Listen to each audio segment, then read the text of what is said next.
And welcome to Thrift Shop Biography. This is the one about Mia Farrow. Thank you for listening. Hello. Hello. How are you? I'm slightly worse for wear, having just read Mia Farrow's autobiography.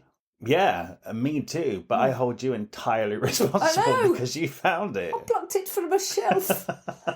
In the charity shop. Yes. So what did you know about Mia Farrow before you read this book? I think Rosemary's Baby is probably the only film I've seen, but now I've read it, I realise I've probably seen her in a couple of other things that I sort of didn't notice her much in. Yeah, no, I'm pretty much the same. Yeah. I don't know anything about her other than her connection to Woody Allen. Would you have probably not plucked it off a shelf? Not Not now, no, you wouldn't. I would go and I'm going to burn it now. No, Yeah. no, I would have, of course, yeah, because she's a known name. Yeah, and I knew has she married Frank Sinatra, didn't know much about it, other than she was too young for it. Was she though? I remember one quote saying from her years ago where she said, ultimately the age difference did make a difference. And that's all I remember. I just took that away with me. So, let's proceed. Well, by the way, we're only harrowed from Farrow because we've just got to the end. Yeah. The whole book is amazing, isn't it, to read? It's a page turner, Yes. but I can't say that in a good way. Like, I don't think so far, how many books we've read so far? 25? Yeah. I don't think I've had to pick my jaw off the floor so many times as I did through reading this book. yeah. I mean, I was shocked. Yeah. Anyway, we better talk about it to reveal what we're bloody talking about. Okay, let's begin. Yes. Okay, so I had no idea that Mia Farrow had famous parents. Nor did I. Had no idea. And I've heard of her mum. Maureen O'Sullivan. She's a mega film star in her day. 62 films. I've just plucked that Unbelievable. figure out of the air, but I think it's around there. Yeah, I did not know that. I did not know that. It explains a lot about Mia and her attitude towards her own career. It but does. We'll get on to that. And the amazing confidence she had to marry Frank Sinatra to go out with him age 19. You know, there's a certain confidence where if you've grown up with famous people as parents and Beverly Hills and Hal Roach is your neighbour and Judy Garland's calling by for a cup of tea, it doesn't intimidate you at all that someone's Frank Sinatra. That's just normal to her. That helps. And it gets to the point where you're like halfway through the book, and just so you don't forget what a starry upbringing she has, out of nowhere it says things like, oh, and I met up with my childhood friend Liza Minnelli. We used to go to school together. It's like, yeah. And her mum was at school with Vivien Leigh in Ireland. And her dad's John Farrow, who was a director. I can't remember how many films. Director and producer. Loads, yeah. Yeah, I mean, he was going to direct Around the World in 80 Days, the original. But then he fell out with Mike Todd and ended up just producing it. Or writing the screenplay. So he's a writer as well. Yeah, I mean, it's amazing. His career is amazing as well. And her dog, Billy. Was the grand kid? The grand puppy of Lassie. Actual Lassie. Dog's famous relatives. I know, that's really impressive, isn't it? Yeah. Yeah, that was a one thing. Really impressive. Talk about Liza Minnelli, Judy Garland. Who cares? Her dog is a descendant Dog's of Lassie. granddad is Lassie. That's so cool. But she also says at one point they go to downtown Los Angeles, and she says she'd never seen anything like it before. All she knew was Beverly Hills. That's true. So that kind of tells you very secluded. Yeah, and what a privileged, sheltered upbringing she had. And a very nice childhood, jumping in swimming pools and nice kids to play with. And yeah, it's just such a shame she got polio, really, isn't it? Yes. That really messed everything up. Really messed her up, didn't it? She got polio aged 9, and it said her childhood ended. It's fair because our generation, of course, we don't understand how scary that was. Yeah. Because you could have been paralysed. It causes lots of problems. Yeah. So she had a lengthy hospitalisation. Actually, to the point that it's so contagious and everybody's so scared of it that when she comes out, all her brothers and sisters have been moved elsewhere. Well, they had to burn everything in the house. They took all the carpets up. They repainted everything. Yeah. Yeah. And nobody was anywhere near her in school. Oh my God. Had to get tested to go to parties. All of her classmates had to do the first Salk vaccine, which was experimental. Apparently it was a course of 3 painful injections. So because of her... Just to go, all of her friends had to be vaccinated and it really hurt. It's basically like having COVID, but you're the only one who's got COVID. So her childhood was ideal and then not ideal. To a point. Yeah, that's right. She had the Beverly Hills lifestyle with polio. Yeah. Probably the best time of her life is up till 9, because then the troubles didn't really stop. Oh my God, poor woman. she's got a sister Prudence, right, and a brother Mike, and there's another brother. Yes. There were 7 kids. That's right. Okay, her dad fought in the war, which meant her 2 brothers were a bit older because they were conceived before the war. Then he went away to do the war. Then there's a cluster of 5 kids at the end of the war, and Mia Farrow is the oldest of the cluster of the younger 5. Yes, that's right. She was born in 1945, so straight after the war. There you go.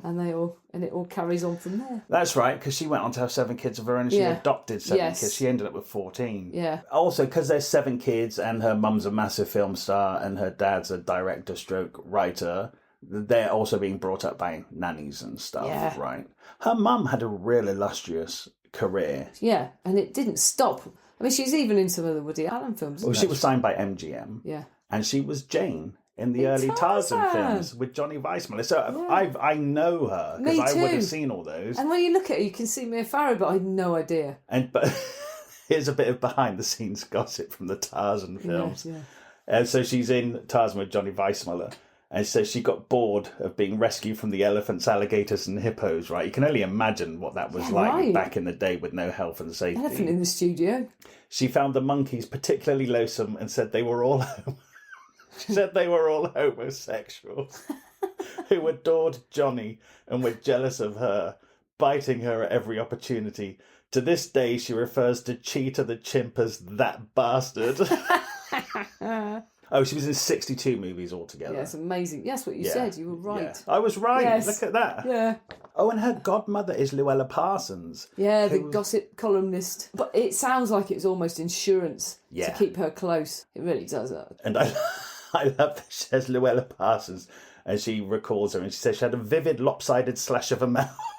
She has a vivid lopsided slash of a mouth that was pulled alarmingly towards the left.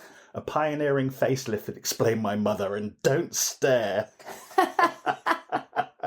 Well, her dad, when they were kids, her dad was having loads of affairs, and it was just a known thing. It was just sort of accepted to the point where her mum had a side door put in the house so that any of his affairs wouldn't have to come up through the house, so she didn't have to see them. Wow. And there was a long time where Ava Gardner was having an affair with her dad, and they all sort of knew. So Ava Gardner was coming in and out of the house. In and out of the side door. That's incredibly understanding. Why doesn't she say to her husband, just go and get a motel room? Don't know. She wants to keep an eye on it, probably. I guess they're in showbiz and they just accept it. But it's just really weird that later on she ends up marrying Sinatra, and Ava Gardner's the love of his life. Yeah, right. And it is also weird, have you noticed, in the pictures in the book, how much does her dad look like Frank Sinatra? Oh, I didn't notice, really. I noticed that her dad was very handsome. He's very handsome. Yeah. I really think he does. I kept looking back and forth at the picture, and I'm like, he really does look like him. And anyway, we'll get to that in a bit, but from my usual Googling that I end up doing after these books, I noticed an article that said, is Frank Sinatra the father of one of her kids? Yeah. And you see this grown-up son, and he looks exactly like Frank Sinatra. But it's not, though. Well, I thought, but her dad looked exactly like Frank Sinatra. Yeah. So actually, that makes sense of her genes. Yes. That just proves to me how much her dad looks like Frank Sinatra. Yeah, you're right. Yes. Interesting. Yes. Good detective work. Yeah.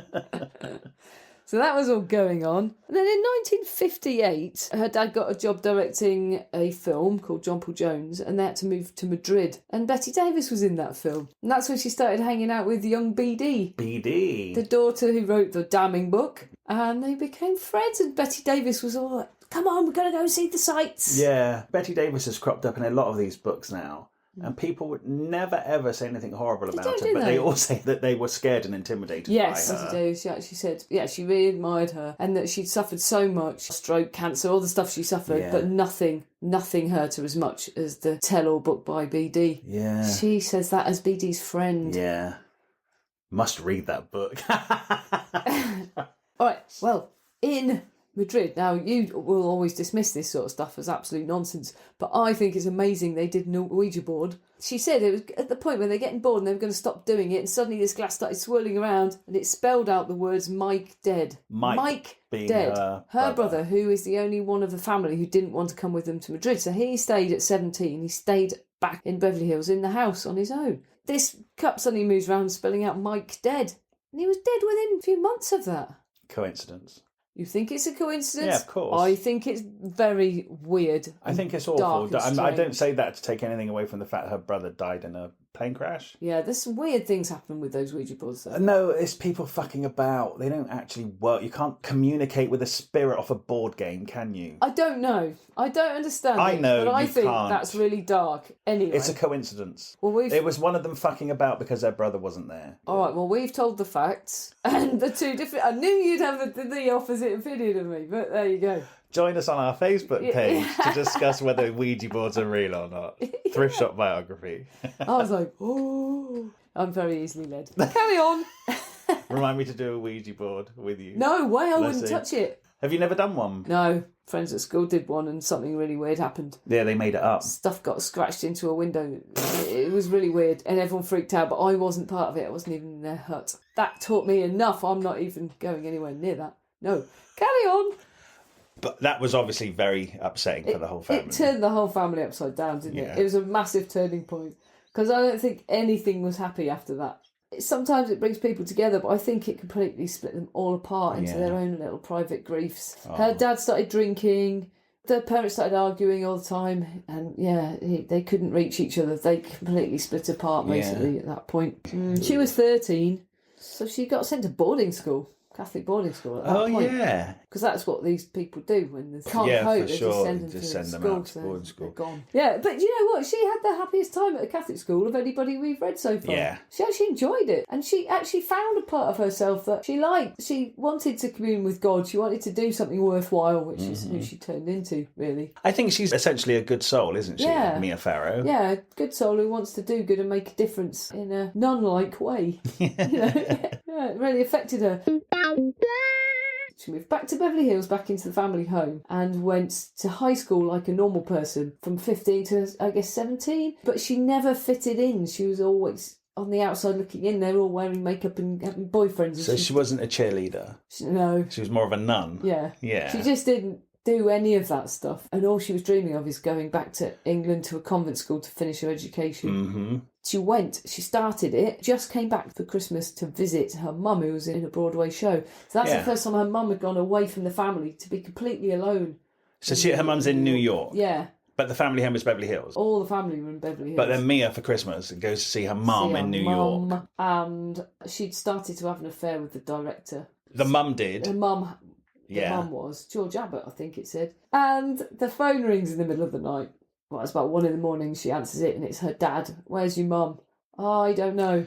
Oh, yeah, it's so awkward. It's awful. And she's going, no, I don't know. And I know, where is she? You must know. I don't know, Dad. Puts the phone down. About an hour later, she's woken up again by the phone and she puts the pillows over her ears. She's going, Dad, I can't answer, Dad. I can't answer you because I can't tell you where she is. So she doesn't answer it and she's in torment about it. And the next morning she finds out her dad died of a heart attack with the phone in his hand. God. He's found on the bed with the phone in his hand. The phone she didn't answer. I know you get that, but yeah, no, I know. Because that plagued her. Of course. Of course. It's awful. It's not her fault, but... It's not her fault, and I probably wouldn't have answered that phone. Yeah, you've answered it once. You've answered it once with your dad saying, where's mum? You know she's off having an affair. Yeah. You don't want to lie to your dad.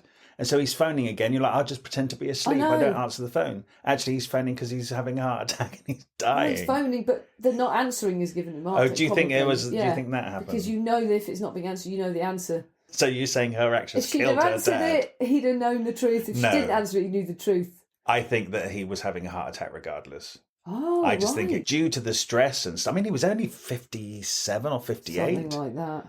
No, I don't think that in that moment caused a massive heart attack and he died. I think he was over time had worked himself up, and I don't think you have a heart attack like that, do you? I don't know, but basically... Why don't you ask the Ouija board? Shut up.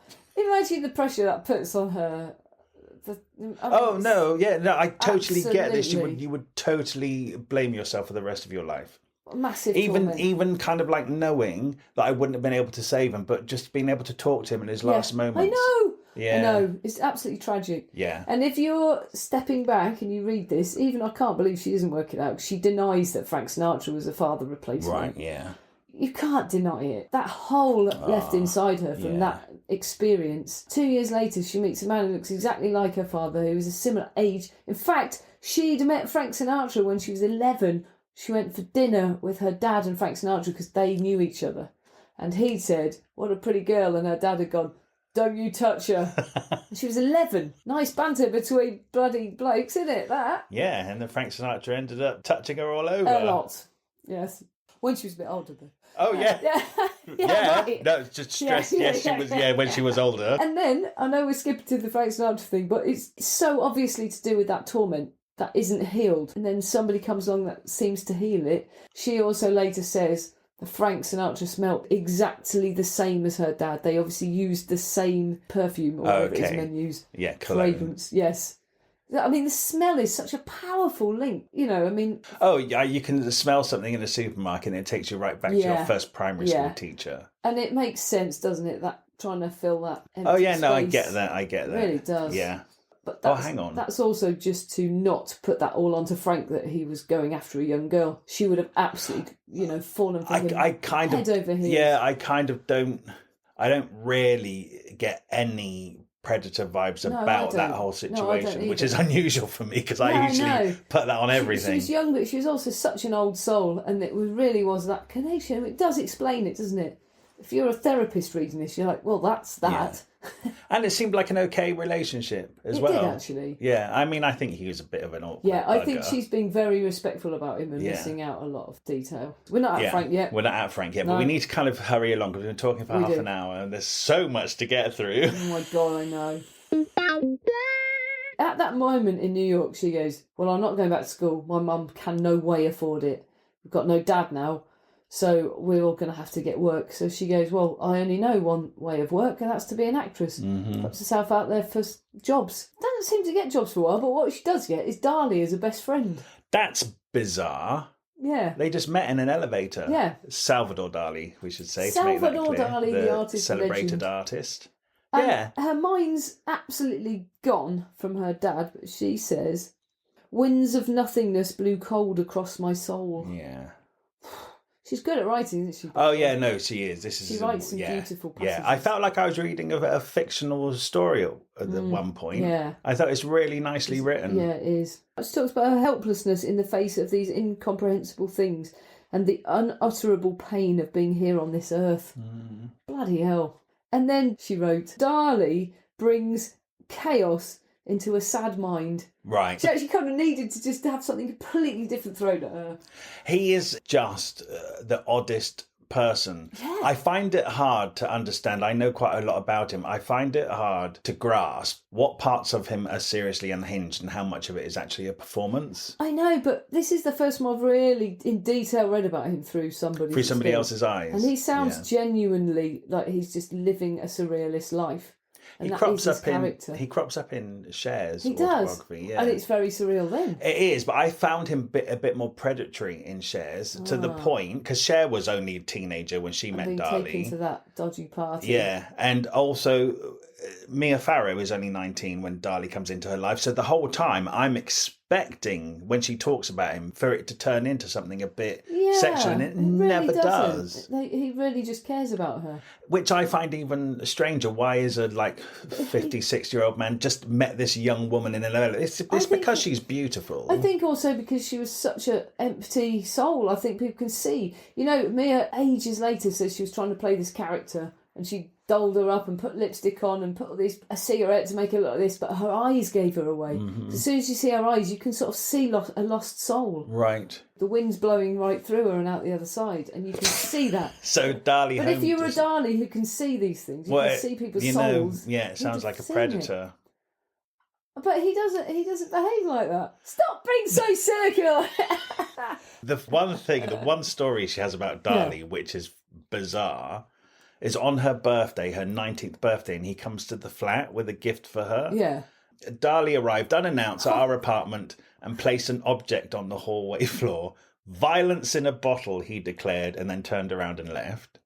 And then it's a bottle that he's painted, and inside there's a rat eating a lizard, which makes everyone scream. She said, "Oh, I'm sure Dali would have been delighted at the reaction."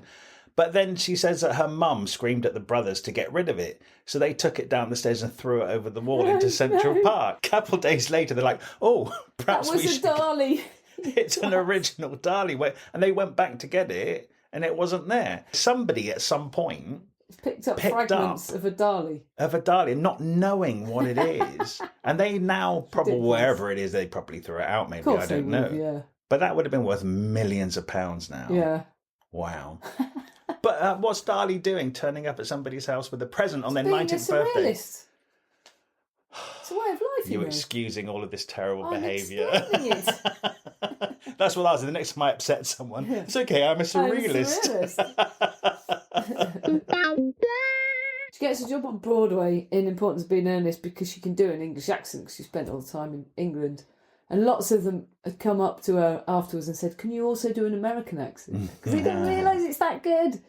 And Vivian Leigh came to see it because she was mates with her mum and loved it so much, but it was kind enough to phone all her agents and all her connections and send everyone to see her specifically. And that's actually what launched her career. Ah, okay. And then Peter Sellers had a heart attack, so his girlfriend or wife, Britt Ekland, had to drop out of this film in England, so they got her in last minute and she had to play opposite Richard Attenborough. Yeah, cool. That established her. And then she also got the part in Peyton Place, which kind of I think she thought was a bit beneath her because it was like a TV, kind of a bit soapy, but she agreed to do it. And since agreeing to do it, she started getting somewhere in films and she didn't want to do it anymore. So she phoned up the president of Fox and said, I made a mistake. I don't want to be in Peyton Place. He said, it's too late. You've committed. So you have to do it.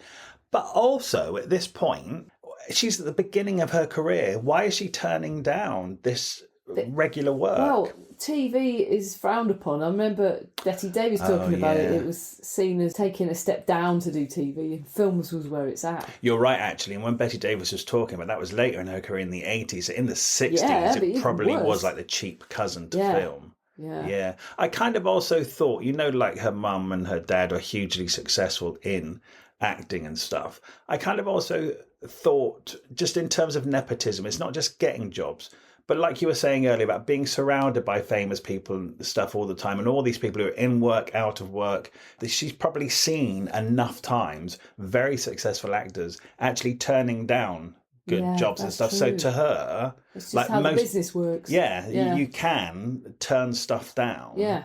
And still have a career, whereas most other actors are just like, grab onto any job and keep hold of it. Yeah. So she has a certain confidence in her career. Also, I bet her mum was advising her as well. Right. Oh, no, that's more important than that. Even I've heard of Peyton Place, and I don't know how, but I just feel because it was it massive? Massive. It never really came over here, but it was so massive. Right. The name has trickled over here. Yeah, so she was a real household name. Yeah. I love it that later she's going out with Frank Sinatra and he really wants to go on holiday with her, but it clashes with the schedule. So they wrote her into a coma so she'd go on holiday.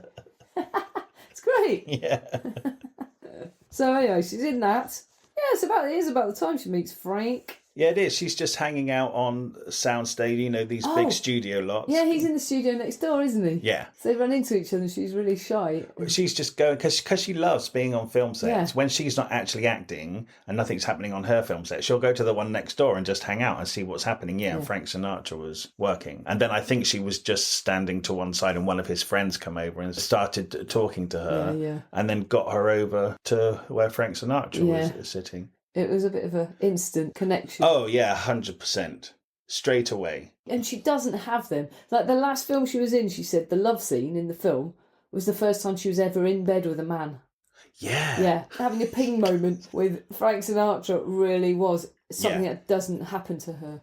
So the very first time they saw each other, she said it might have been right then, as our eyes met, that I began to love him. Yeah. I felt a column of light rising inside me. It's lovely. It is lovely. But he had the same feeling. Yeah, because she's 19 and beautiful. Beautiful. But she's also pale and waif-like and weird. And he a young girl? No, he had a string of beautiful... I mean, he had anybody... There's something about her and him. Isn't there? Yeah. I honestly, there is an obvious age gap here, but I just don't get those normal Predator vibes that I generally get from these books. Not saying I'm a great... The thing is, if she sold it like that, we'd buy it. But she isn't. She's not selling it like that at all. Yeah, no, not at all. Yeah, it's kind of interesting she cut all her hair off, because I'd been worried she's in the middle of going out with Frank Sinatra and you think he might be an old-fashioned man. He absolutely loved it. Yeah. She didn't change it for years, she said. Because the press made out that she'd cut her hair to spite him. Yeah. But in fact, she said nothing could be further from the truth because he absolutely loved it. Yeah. And she cut it because she was getting all these letters when she was in Patent Place with all these people saying, "Oh, we love your hair, we're going to copy your hair." She got so annoying, she just cut it off. Just cut it all off. In the middle of filming at Patent Place. She hadn't told them she was going to do that. Yeah. That's good. But her character was having a mental breakdown, so she thought it could fit. Yeah. I have to say the short haircut is how I remember it defines Mia her, Farrow. Yeah, really. Yeah, and she is absolutely beautiful. Yeah. When she had that long hair, she's just another generic pretty girl. But now it really made her stand out, didn't it? Yeah, it did. Oh, yeah, they got married in July 1966. She was 21, he was 50. Been together 2 years. And they had a honeymoon in London, and the paparazzi went mad. It's like their happiest times were when it wasn't known and they were having private times. And as soon as it was outed, they were just hunted. Which really puts an unfair pressure on anyone, doesn't it? Yeah, it is. But I think if you marry Frank Sinatra, and you're part of the deal. Farrow, and you're young and he's old and blah, blah, blah. Well, it's just, I don't think you're naive at that. No, I know. It's just that it literally kind of ruined their lives. That holiday they describe on the boat. Yeah. Where their boat was absolutely surrounded by boats. And they had helicopters above them as well. It would drive you crazy. On a boat. Yeah. It's just crap. Oh, it's rubbish. Well, then don't holiday on a boat then. Well, then they didn't after that. Now, also at this point, she's like making Rosemary's Baby and stuff, so her career's on in the background. Yeah. So I have to say, she doesn't really talk about her career at length in this book. She just tells us what she's doing at what time. Yeah. But there's no real stories from the set or anything like that. There's a good one where Roman Polanski, and he's 33, he's quite young at that time. I think that film might have made him, actually. Mm-hmm. And he was a bit wacky and out there. She's got a sort of 8 months pregnancy outfit on. And he says, "I need you just to walk across the New York traffic. I'll be behind you," but therefore she was closest to the traffic because he was filming it from behind. He says, "Just walk out in front of the traffic. Trust me, you're a big pregnant lady. No one's going to run you over." And she just felt so crazy in herself. She'd gone along with it so much. She's in the character. She just did it. She just stepped out in front of the traffic and everything's screeched into a halt and he's filming it. And he was quoted as saying that she's the only person who's as crazy as I am. That's not a good thing. That's a kind of an interesting story from that film, though. Yeah, I guess. She got really immersed in the role. But it was amazing. I have seen that film and it was amazing. Yeah. And Frank sort of thought that when they got married, she'd stay at home and not work anymore and have children. But she took that one film, and during that film, it was in Berlin, and then the director died, and they were all gathered around the bed of the dead director. Yeah. It was so strange. Yes. And then that film went on and on and on a bit because of that, and Frank got tired and served her divorce papers. Yeah. He just did that. 2 films into their marriage. And she wasn't expecting it. No way. It's devastating. I think that tells you a lot about Frank Sinatra, that he absolutely wanted to be the centre of everyone's universe. Yeah. To the fact that your wife has got a job and she goes and does that job, and then you don't want her to, but she does it because it's her job. Yeah. And then he just serves her divorce papers. He wants an old-fashioned wife. So they were together only for a couple of years. Yeah, but she still loved him. They stayed in touch. Yeah. She named a kid after him. Yeah.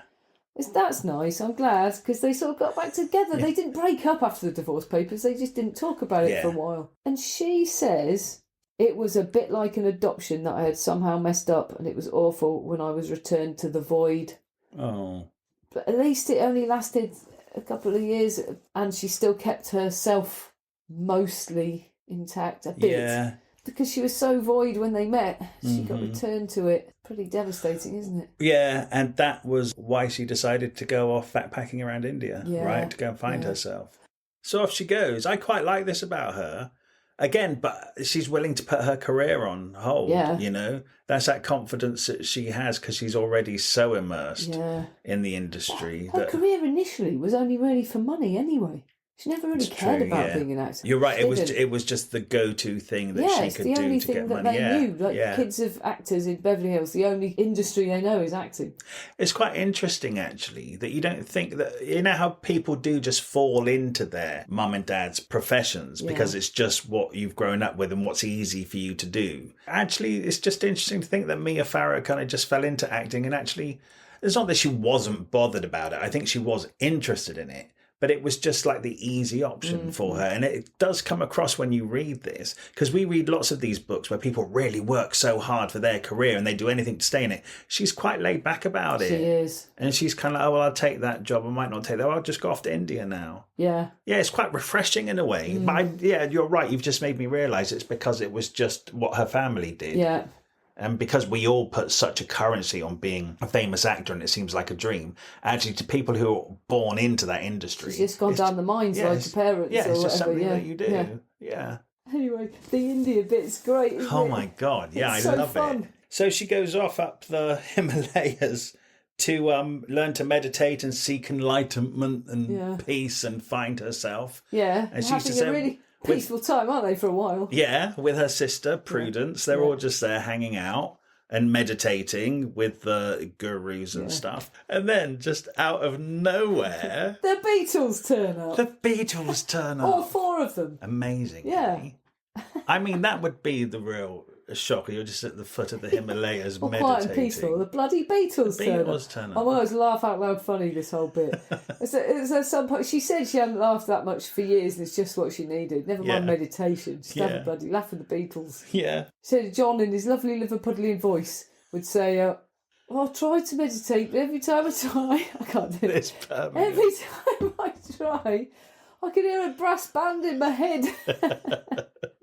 It's excellent. It does sound like they didn't quite get what they were supposed to be doing. No, they're just having a laugh, sitting around with their guitars, playing music all the time. Well, it does say, I've got another good quote here from the book. It says that George and John would go into like the sisters' room with their guitar singing "Oh Bloody, Oh Bloody," and she goes, another time John, Paul and George came in singing Sergeant Pepper's Lonely Hearts Club Band, the whole song. They were trying to be cheerful and it was so sweet of them. I was grateful, but I wish they'd go away. I know. That's amazing. You've got your own private Beatles concert in your room, where she's like, oh, I just wish they'd go away. It got to the point, I think, where they were just really annoying. This was the sister Prudence talking, and she was really depressive at the time. She got to the point where she wouldn't leave her hut. And so they ended up writing a song to cheer her up called Dear Prudence. Yeah, isn't that amazing? I listened to that I love it. Days ago. But to hear the words again, knowing it's like, won't you come out to play? Well, she'd gone all that way to meditate. She wants to stay in her room and meditate. Wow. She doesn't want to... But anyway, it's really nice. What an amazing... When she got back, and they never thought it was going to turn into a single, and it's on the next album, she hears it all the time. She says, I'm just so glad it was such a nice sentiment. Yeah. Thinking, if you're going to have a song written about you.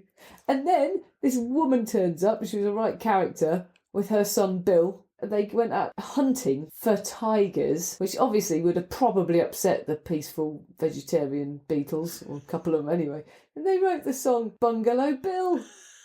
Who did you kill? Bungalow Bill. Because that blew my mind, because he's talking all about Bill, and then you get this bombshell. And he even says, because I listened to that song again, he's in the jungle with his mum.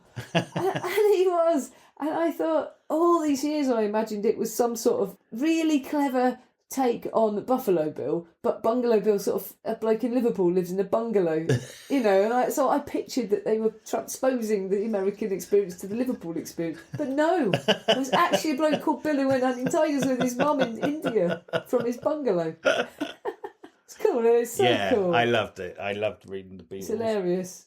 But then Mia kind of begun to get a bit disillusioned with all of the... because the lead bloke tried to touch her up.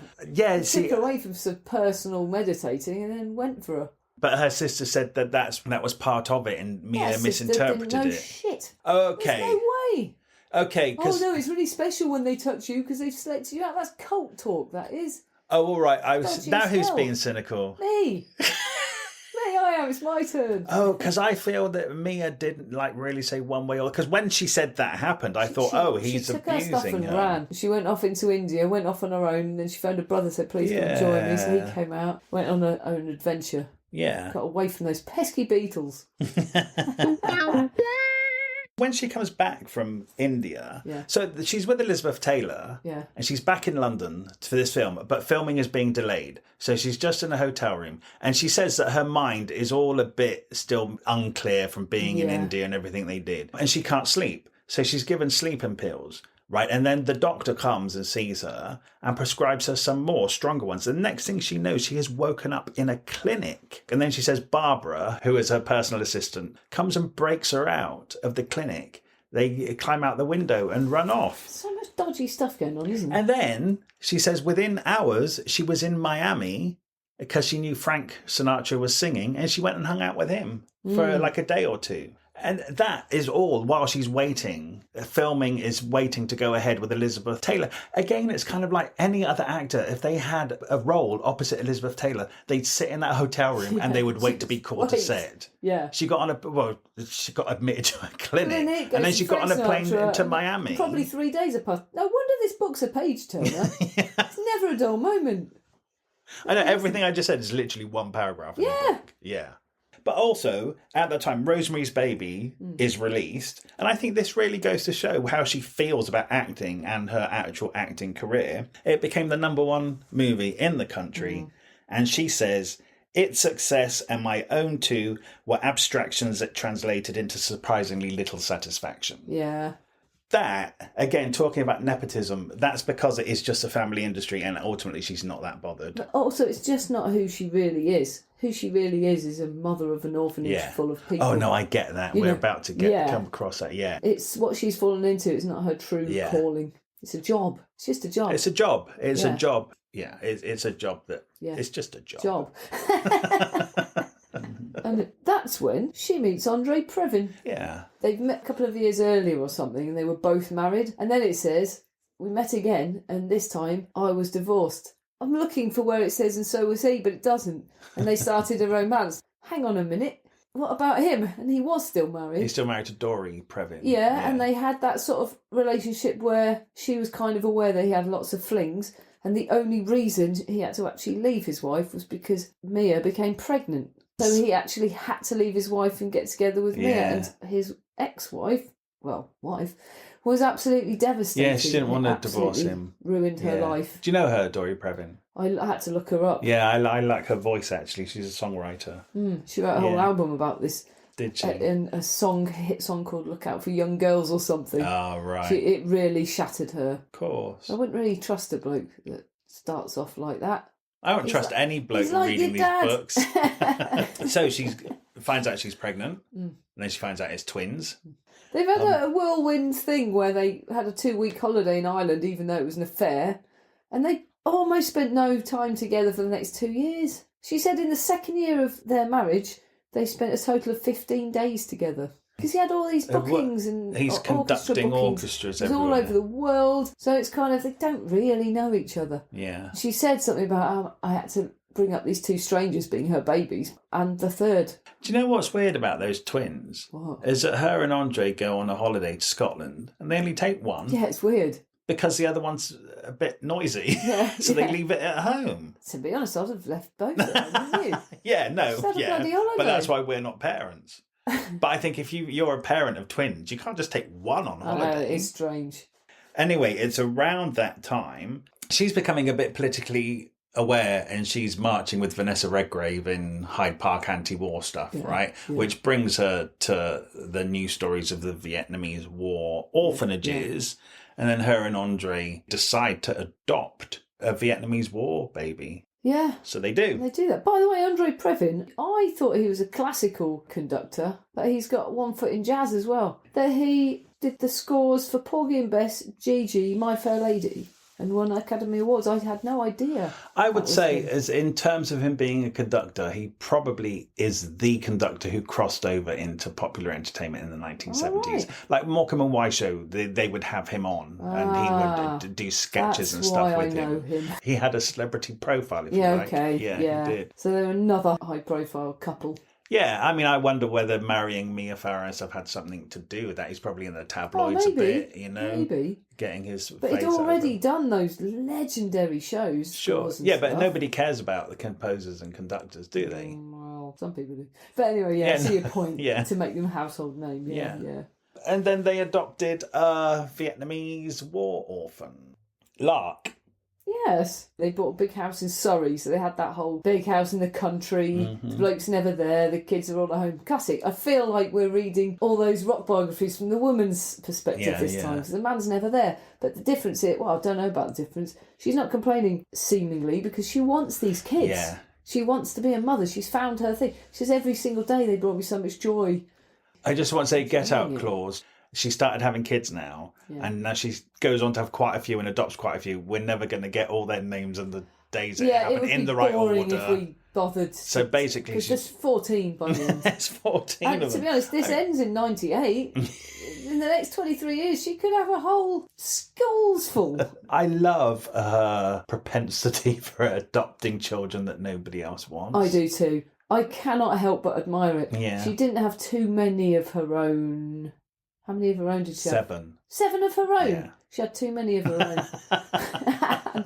It's just, I think she just wanted a big family because she came from a big family. And then she saw these news reports of children in distress that seemingly nobody wanted. Yeah. And so she brought one over, and then that just kind of, then she got another one, then she got another one. Then she had another one, then she got another one, she had another one. And it seemed to be a family decision every time she thought about adopting a new child, that she'd talk it through with her existing children and stuff. It wasn't just her. No, I know, and it does sound like she's an amazing mother, actually. A lot of hitches, but overall...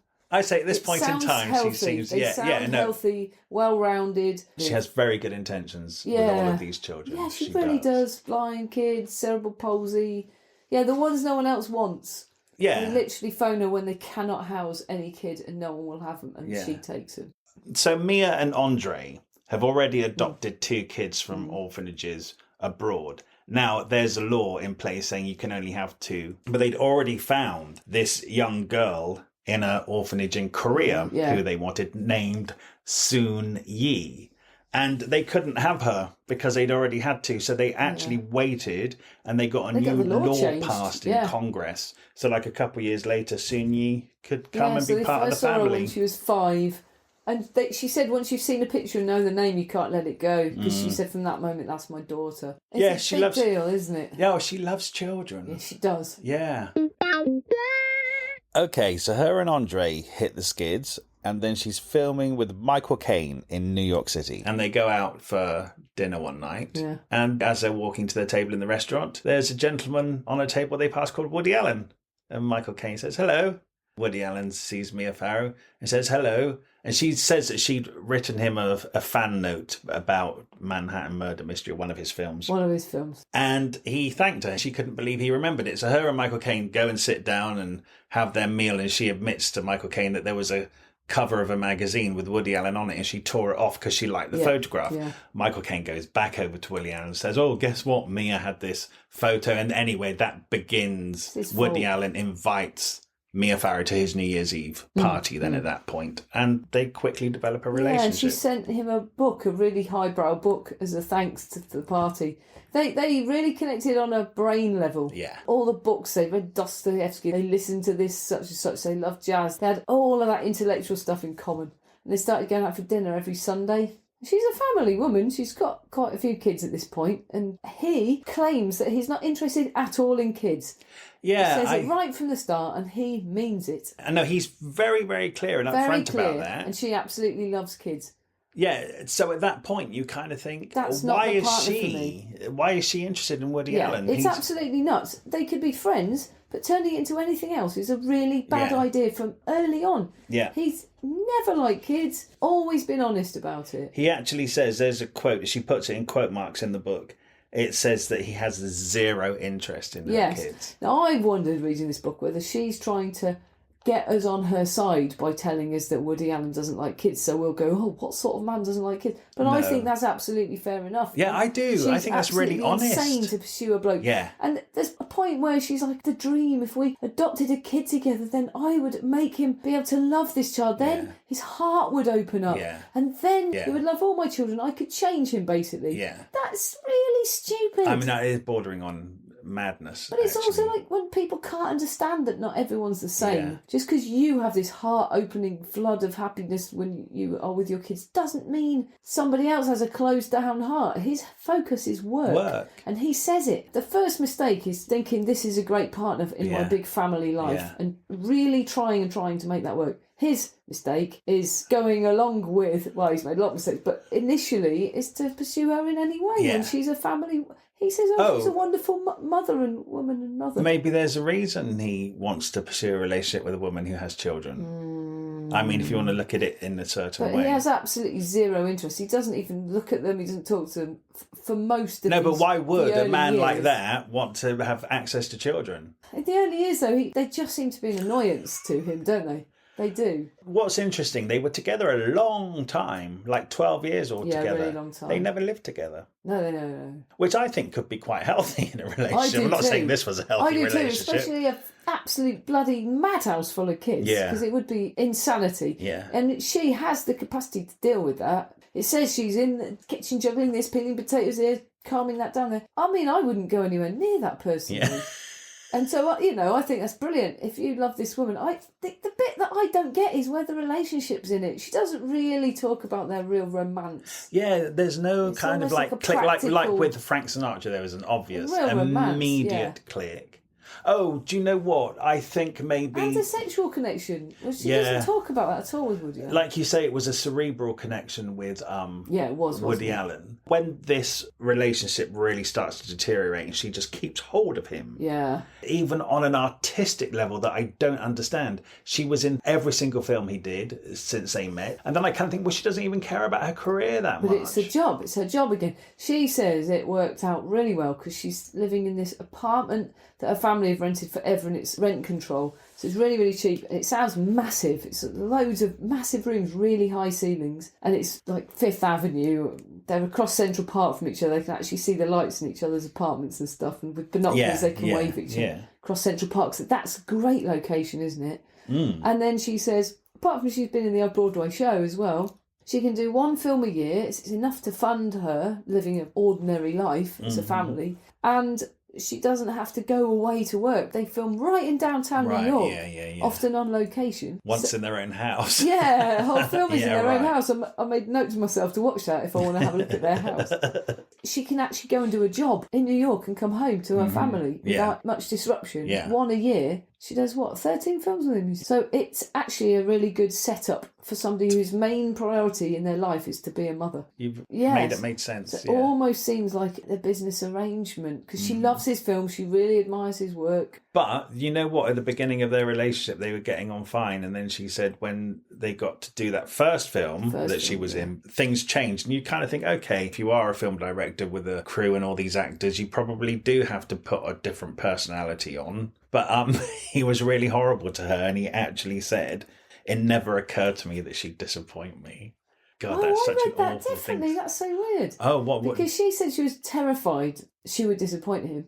And he'd written in his autobiography, it never even occurred to me that she would disappoint me. Oh. That's how I read it. Oh, okay. But I don't know if that's how he wrote it. Now, you could completely read that two ways. And I don't know which is because she set up that he's... She set it up that she was worried she'd disappoint him. No, but also that he's beginning to show the sides of his personality where he's a bit weird. Like, she does say that he, all of a sudden, out of nowhere, will have really angry outbursts out of seemingly trivial things, like not remembering who lived in a house. Yeah.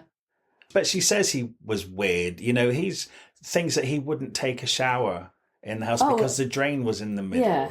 And he's probably autistic or something, isn't he? Or I don't know what can you explain that behaviour? Oh, he's just a freak. He is a bit of an oddball, yeah. But I don't know, but have you seen a Woody Allen film? Because I've never seen one. Yes. In Woody Allen films, he's really neurotic. That's his whole character. And he rambles and talks a lot and you know, I think I've got a cold and I'm going to have to go to the doctor. It's like all that sort of rambly, neurotic and he's like that, right? Which is weird because she says he's nothing like his character. Oh. But the only similarity would be that he's obviously very fussy and neurotic, but much, much more sure of himself. That character's always really, you know, paranoid and worried and kind of vulnerable, but he's obviously not like that at all. But yeah, she says she builds this shower especially for him in her new house, and he takes his own bath mat, puts it down and comes straight out. And she's like, hey? what's happened? And he says, oh, the plug's in the middle and I need it at the side, so I can't use it. Oh my So then God. she builds a whole bathroom specially for him, and they call it Woody's bathroom. And he won't use that either. And he won't explain why. Yeah, he's weird. He is weird. He really definitely He's always is. been weird. Yeah. She says that he's always been in therapy and he sometimes has 2 therapists. And she even says that obviously because she's this universal mother, she actually brings up the conversation about whether he wants to have a baby with her. Yeah. And he says, well, I don't know. I'd have to think about it. And then she says, which means he would have to discuss it with his therapist. Yeah, that's right. So it's like literally everything went through his therapist. Yeah. I feel like she hasn't had an abundance of boyfriends and somebody took her out to lunch and just really clicked and got on and she clung to it. She didn't want to be alone at that point. Because I just can't understand why she put up with all The thing that blows my mind is that she's obviously, like we say, the acting is just something that goes on in her life. Her absolute raison d'etre is being family. a mother. Yeah. She's here for the kids. So, and now here's a quote which is really standing out at me. Woody Allen says, look, I don't care about the baby. What I care about is my work. Yeah, me too. That's he's defining. been so clear about that. Yet, for some reason, something in her personality said, right, I'm going to get this man and I'm going to make him the best dad in the world. Yeah. He's going to love my children. Not just his own children, all my existing children. Well, because if this man loves me, he must love my children. So it must be really hard for her to comprehend that he doesn't. She has so much love for kids, she can't understand that a human wouldn't. Even though they say it, that she thinks it's something's there can be opened up. Yeah, look, here's that quote right here. Given everything he had said and the awful, undeniable fact that he had zero interest in my 7 children. Yes. Who were as dear as any on earth, and who, one by one, had given up trying to win his heart. Given all this, I don't know how I still hope that he would love this child, that she would be the one to open his heart. That's right, because that's who she is. She can't understand that somebody else really doesn't have that in them. I get this a lot. Yeah, right. I do. I get this from people. Oh, you must want kids. Yeah. No, I don't. And People- that's okay. yeah. We're all different. Yeah, people say to me, you make a lovely dad. It's That's like, it. the last thing I would want is to be a dad. I hate it. I know. The thing is that we're all different and you have to allow... We're like Woody Allen. oh, no. But somebody has that in them and somebody else doesn't. I get that she doesn't get it, but come on, people. This is why we need to all talk about this more so that all those people can understand that there are people that just don't want this. Right, Also, you know that her son Fletcher, Yeah. so one of the films she makes with Woody Allen, Fletcher has a part in it. Yes. But he has to film some days that Mia is not on set. So Fletcher goes to set by himself and she just thinks, well, Woody's there, he's going to look after him. And she says that Fletcher comes back pale and quiet and nobody has looked after him, even to the point where it's a cold day and they bring blankets and hot soup for everyone. Nobody looked after Fletcher. So Woody is possibly the least paternal man who ever lived. He doesn't think he has any responsibility for any children. No element of paternity. So what do you do with that? Oh, let's have a kid together. Yeah. So they have a bloody kid together. Look, we need to bring up the point. There's a young child called Dylan who's living in the house. Dylan is the kid that she adopted to burst open Woody Allen's heart. And it did. He loved this kid, this baby. He absolutely was enraptured by this kid. She said, what sort of kid do you think you could love? And he said, a blonde girl. A little blonde girl. So she adopted on purpose a little blonde girl and it worked. He fell in love with this little girl from a baby. He was besotted with her. So she'd finally thought she'd cracked it. So then she puts forth, shall we have one of our own? Because if he now loves kids, he's going to love one of their own. She has a baby and he's not interested at all in the baby that is his own child. His own child. He's just besotted with this little blonde baby. Other people notice it as well. Other people are saying, gosh, Woody's obsessed with Dylan. Obsessed. And he's just all over her and he takes her into different rooms to be with her by himself. Ignores everyone else. He comes in the house and just goes straight to her. You see, Mia, who I just still can't get into her frame of mind, she's talking about adopting another baby and she talks to Woody about it and he says, yeah, the other kids are older now. It would be good for Dylan to have a playmate, a little sister. And Mia now finds herself thinking,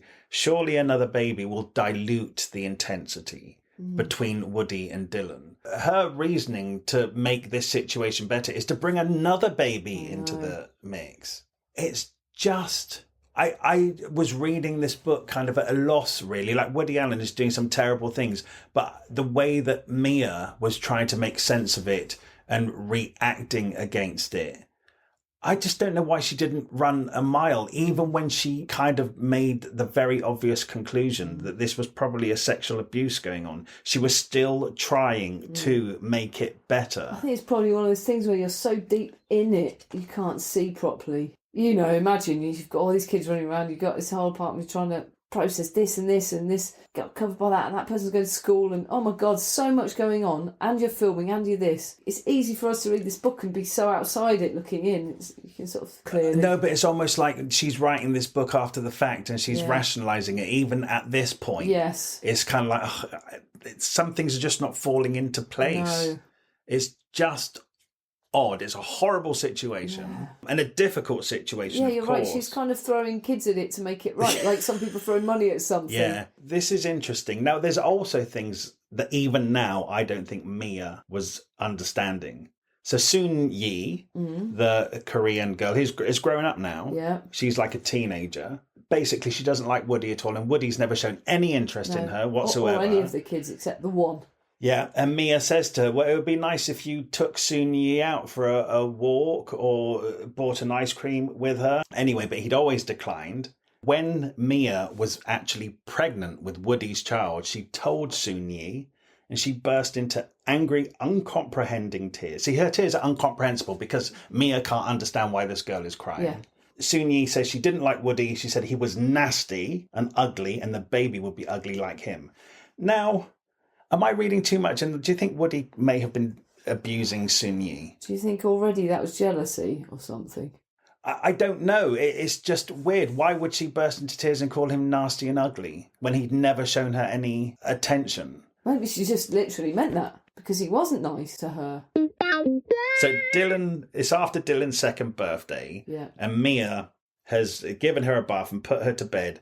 And she actually now has gathered the courage to sit down. She's going to bring it up with Woody, his behaviour towards Dylan. Yeah. She's going to bring it up with him. She was thinking it's been going on for many months now and she can no longer remain silent about it. So she's witnessed inappropriate behaviour between Woody and her 2-year-old daughter for months and hasn't yet said anything. I think that's weird. I'd been hoping it would change, but it hadn't. I can see why there's a fine line, though, because all she's ever wanted is him to be besotted with a kid, and he's besotted. The line, like, you know, if he's all burying his face into her and all this, and it's all too... There is a line where you just love someone too much and you don't know the boundaries. You could be wavering where... Does he just not know the boundaries? Because he's never, ever been interested in any kid before. So you think she's seeing that behaviour and she's excusing it in her head? Think she's herself is overreacting? Yeah, I'd say that she's just not sure how to... Yeah, I would say that, yeah. Anyway, so she basically said to him that night that he'd been looking at her in a sexual way. He stared at her whenever she was naked. He was all over her all the time, fondling her, not giving her any breathing room. So she's now saying it to him, but still continues to be in this long-term relationship. So she's aware that it's inappropriate. Crazy about this conversation, obviously. Yeah. So, but she's recognises this is inappropriate. She's now told him, and she stays in the relationship, and she still gives him access to the kids, particularly this kid that she's worried about. Yeah, I'm beginning to... Other people have backed that up, and so then she gets him a therapist, I think, or something, and they start telling him he needs to rein that in a bit. He starts listening. It's weird what other people say about they've been together about 10 years at this point. People, this is one of their friends talking, said, bearing in mind they still don't live in the same house, they said few married couples seem more married. Yeah, they hold hands all the time. Yeah, there's a sweetness about them. Yeah. And at the few parties they attend, they usually shyly stand off in a corner holding hands. Yeah. No. Yeah, so... You see why she'd be confused. She keeps saying, I absolutely love this man and I see that this is the man I'm going to be with for the rest of my life. Okay, right. I don't want to go too much into what was witnessed with Woody Allen with this young girl because it's just horrible. Yeah. But it's got to the point where it said the word obsessed is used frequently by my family and friends. So he entwines his body around her. He's in bed with her. He's in his underpants. He puts his thumb in her mouth. Now, here's something more telling. because he doesn't live there, so he comes in and out. Little Dylan now, when the doorbell goes or the door slams, she's screaming to her brothers and sisters, hide me, hide me. Yeah, she's pretty getting freaked out by him. So she said it's not a game, like she's scared of him. Yeah. And he just comes and scoops her up and takes her into another room. Actually, that's probably the most important thing, is how she's starting to react to him. Yeah. Because that tells you everything. Yeah. At this point in the book, you're kind of thinking, Mia, why are you letting this happen, this wonderful mother? There's a whole chapter which begins, why did I stay with Woody Allen when so much was wrong? And she goes on and she says, all I can do is hope that they can find it in their hearts to forgive me. And then at the end, it's like 2 paragraphs. And then she just, I just... Well, I read the whole transcript of the entire court case that obviously comes up later, which deals with some of this. It, slams Woody Allen for all of the things we've talked about and more, praises her, but then it says the only thing that Mia Farrow is culpable of is staying in this relationship and giving Woody Allen access to her children after all of these things have been going on. That is her main fault. Yeah, and I think it's quite a big fault. It's a big fault. I just want to also bring this up. So after all this has happened, Mia is thinking about adopting another child, right? I mean, she's always going to do this. It's who she is. Yes. So in 1991, she was told about an orphan boy in Vietnam, and she sent a photo of the little boy. And also in this photo, there is an older girl stood behind him. Woody commented on how pretty the girl was. And he says, if it's not a big deal, why don't you see if you can get the girl too? Right? Mia's response to that is, you could have knocked me down with a feather. I hugged him really tight. Really? I said, really? It's just weird that she knows that he's being inappropriate with a female daughter. And then he sees a pretty girl and says, can we have that one too? Yeah. And they adopted that pretty child. And she's over the moon that he's finally wants to adopt a child. And because she can't see that he's not the same as her. People always think everyone's the same. They're not. He thinks his heart's open to children. Do you know what then? And it hasn't. Right, here's something I didn't think the whole time I was reading this book. I think she's a terrible mother then. I don't think she should be adopting children if she can't spot the very obvious wolf in her house. Yes. That's a fair comment. But let's not totally attack her because he. Oh no, I need to. No, I'm. That is a fair point. Yeah, no, I don't want to attack the woman because obviously the monster in the house is Woody Allen. Yes, but that is a very, very valid point. And like that court case said, that's where she failed. She kept giving him access, even when the biggest bombshell is revealed. He was still around their house all the time. I don't get it. All the time, and staying at Frog Hollow as well. Now listen, this pretty girl I've just talked about in the photograph is called Tam. Yeah. Right? She's adopted into the family. Blind girl. Yeah, she's blind. And Woody Allen is still allowed to babysit. Tam sleeps in the room with Dylan, the girl who Woody is obsessed with, and another child.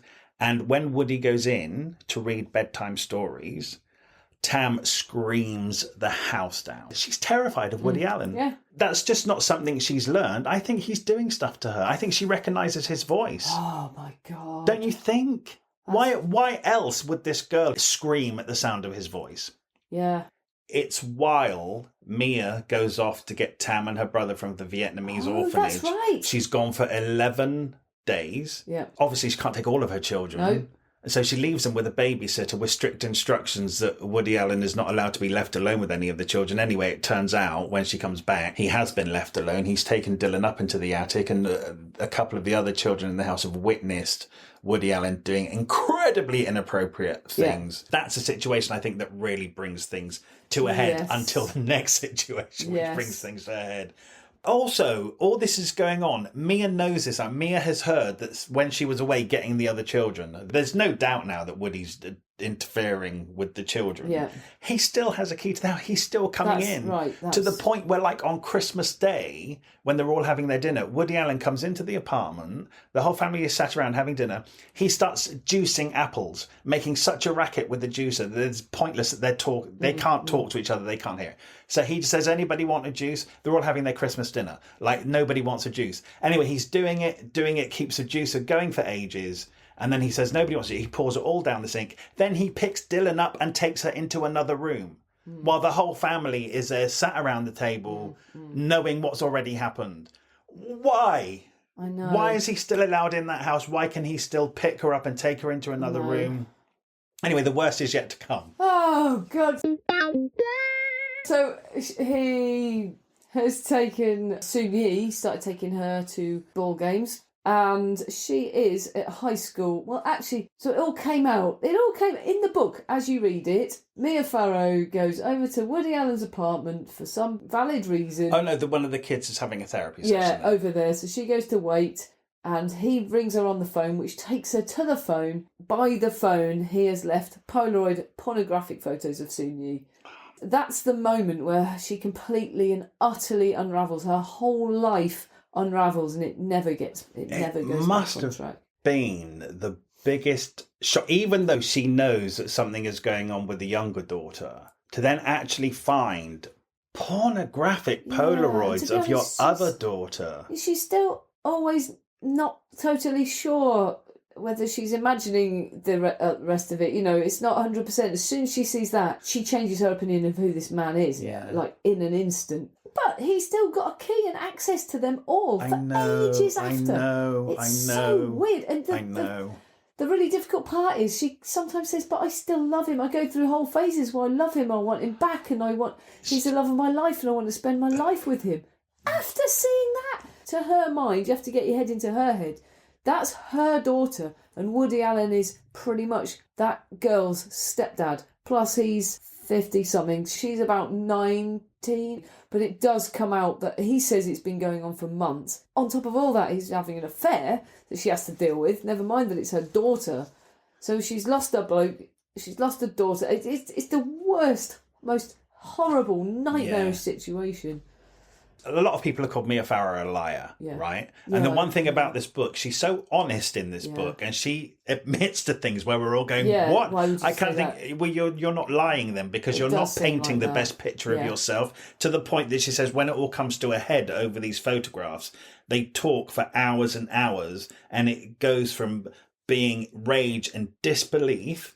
And she actually admits, she goes, at one point, he kissed me and I kissed him back and it was like we were in love again. It's just like, oh my God, that's so honest. You kind of think, I wouldn't write that in my book, even if it happened. And some of the things he says, well, I think it's good for her. It will help her confidence. I've got it. It says, I think it was good for Soon-Yi. I think it gave her a little confidence. What the hell is going on in that man's head? I know. And then also, he admits it's been going on months, but then it does seem like it's been going on years. Because she turned, at a certain age, she was at high school, she started getting really cold and narky, turning into a real moody teenager. And being quite cold towards Mia Farrow. She's just thinking it's a phase of teenage. But I think it started then. Yeah, I do. Yeah, and she started hanging around him, seeming like she really liked him and stuff. I would definitely say it started then. So it was proper grooming over a long period.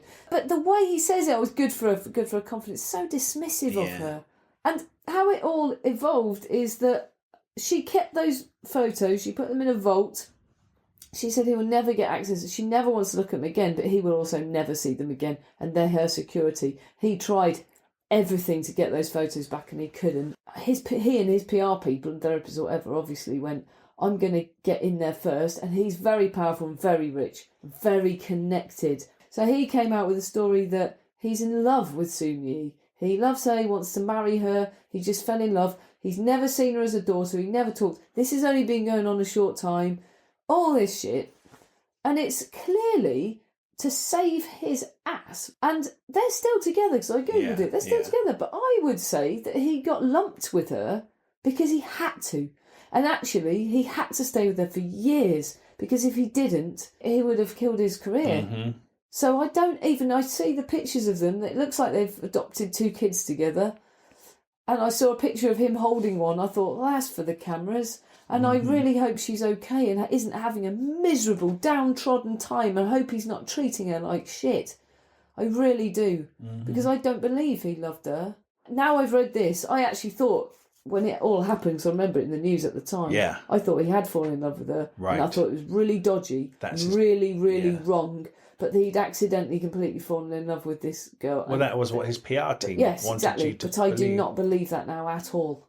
I believe it was complete sexual perversion, and he got lumped with her to save his career. Well, it's worked. Well, it has. No, are you kidding me? What blows my mind is that he still continues to make films to this day. People like Kate Blanchett, Kate Winslet take the lead roles. It's just it's kind of, that blows my mind. Ronan Farrow. Now, in this book, there's a little boy called Satchel who was close in age to Dylan. Yeah. That's Ronan Farrow. Okay. He's written some really good articles, which I would stress anybody listening should go and read them, about how when something like this happens, a powerful man has his PR team, he has his managers, and how they take the lead and work it out in the favour of the abuser. Yeah. And people who speak out against them are just crushed or made to seem insane or made to be liars. It's true, because when I Googled this, it said, and it, not just from Woody Allen, but the news reported that she reported the abuse of the little girl 2 weeks after Woody Allen admitted that he'd fallen in love with the stepdaughter. So it was revenge, and she'd tutored her kid to say that she was tampered with. We know now that had happened way before, and she just hadn't pursued it legally. She'd already made complaints. No, actually, she had pursued it legally, but the press didn't know she had. So he came out and preempted it and made it look like she did it afterwards as revenge, but she hadn't. She'd done it before. So they did twist her story completely round. Also, because there was no criminal charge, because there's no conclusive. But he had completely denied being up in that attic. So he said, I don't even go in attics, I'm a claustrophobic, I don't even go in small spaces. And then when she reported it, they sent police and they went and swabbed the attic and found all the evidence that he was up there. And then he had to change his story. Oh, we were playing hide and seek and I had to go up there. But do you know what? Dylan is now a grown woman. She's like 32 or whatever. And there's interviews with her on YouTube where she's saying, yes, this happened. But actually, when she was, I think it came to court when she was 6 or 7, nobody doubted her testimony. No, because it was always consistent. All the really legal people, everybody said, but then they didn't take it further because the legal team said, if you do it, will damage this child. Yeah, and so Mia dropped it for her sake. That is her being a good mother. Yes. Yeah, 100%. Yeah. That was all stopped because it would damage the child, which it would. Yeah. It's the right thing to do, but it means that he's never going to get prosecuted. The right thing to do would have been to have kicked Woody Allen out of their lives a long time ago. Yeah, that's absolutely correct. That's the one thing. Reading this book, I was just like, why is he still here? Yeah. Why does he still have a key to the house? Why is he still coming in and hanging out with it? That? Why? Yeah. Oh, my God. Why are you letting your kids be in danger? But I get that it's easier to see from outside, because if you're literally day to day running this household, you probably can't think. You probably haven't slept properly for 20 years. I know. Reading this book, though, it didn't give me really any answers as to why that did happen. And this book was written way after the fact. She didn't really try and explain it. Maybe she doesn't quite know herself. She did a bit, but that's just what I picked up from it. She's fully in love. It's a hell of a lot of bombshells to happen all at once, very close together. I hope she's all right. I hope they're all. I really hope the kids survived that all right, because when it all kicked off, a lot of the young ones she was trying to keep them away from it. It's a hell of a thing, and then she has to explain to the kids, oh, your dad figure is now boyfriends with your sister. With your sister, yeah. I think at one point Mia says, I cannot be my daughter's mother-in-law. Yeah. In the article that I read by Ronan Farrow, because he is Woody Allen's biological son. Yes. He says, my dad and my stepmom, and in brackets it goes, my sister. Yeah, yeah. I mean, it's so fucked up. It's every type of wrong. It does blow my mind. Even Diane Keaton, who speaks up in support of Woody Allen, she just says, I believe my friend. But that's to do with the little kid. What's she not believing? He's married to his stepdaughter. Yes, yes. So what about that? Yeah.